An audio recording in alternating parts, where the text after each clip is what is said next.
So a thing that I thought about for years in my earlier days of coaching was the angles that you actually turn your body on in the backswing, and what are they? I used to hear off a lot of people, if I get my shoulder turned steeper, does the club go up more?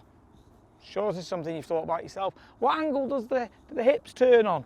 If I do get the shoulders on a steeper angle, where does my shoulder get relative to the golf ball? All these different thoughts on actually rotating correctly in the backswing and how it all fits together. You've seen videos where people are talking about lots of thoracic extension.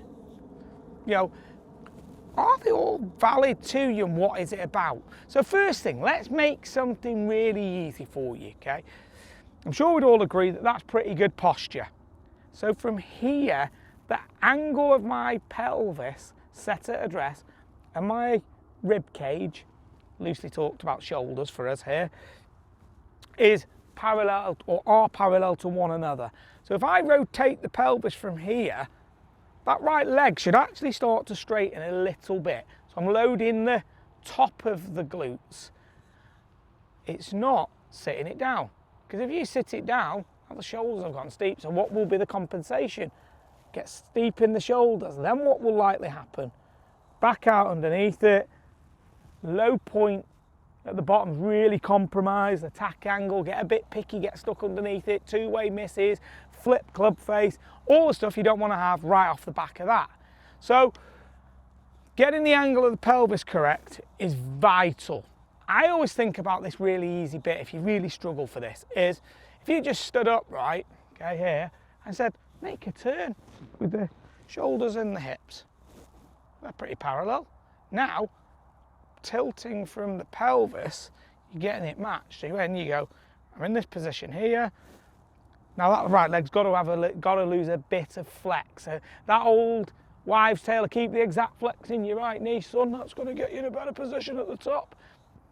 Forget it. Okay. So that's going to allow you to then interact with the ground properly, keeping some pressure through the inside of your right foot, which is vital for transition. Then, what we'd also see is, Brooke spoke about a moment ago, is there's side bends and there is forward bend, right? So, I got people, do I need to side bend more? Well, no, because what happens is, if you think about your human body, from your ribs to your pelvis here is space. You really want that to try and stay as close as physically possible to be the same.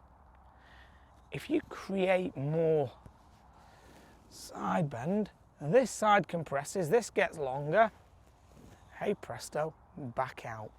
So what you need to do is that left shoulder will get a little bit behind the ball. So as you're getting there, get behind the ball, and you can, if anything, let that upper back get a little longer. Why might you get that a bit longer?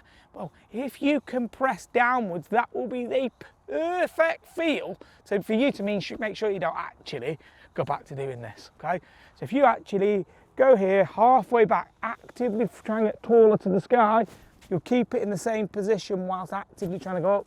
The caveat to this is, you're going to be able to use the ground, more club head speed. Hit it further, push back out of it, great. Because if you go down, can you go further down? Well, you can if you like it in the big ball first. Okay? So if we're going to go, right, we're here, we're going to back out. Do the longest hitters do this? Absolutely not. Okay? So the first bit is, if you get that pelvis, understand that right leg straightens. Then understand that you're maintaining height through here. If you compress, feel like you get taller. Okay? Then the third bit is, whether you are a guy who uses the left leg to turn around, you turn right round your centre, or you're a bit more right leg, the left shoulder should still stretch across this way a little bit, okay? There will be different amounts to each player, and it will link up to where that pelvis is, but from an angle standpoint, which we'd see from this view, whether I have turned over the right, whether I have stayed in the middle, or whether I have used the left leg, the angles will still match. Difference is, right leg will straighten more if you're over the left, straighten a bit less in the middle, and straighten even less still if you go over the right. So the one who moves to the right will have the most flex, and the one who's on the left will have the straightest leg. Think stack and tilt. So they would be the things for you to pay attention to, but you look at the best players in the world, very few of them lose a lot of angles, okay? Because you're creating compressions, you're getting the arms in the wrong position, you're losing stability. There's not one good thing associated to it.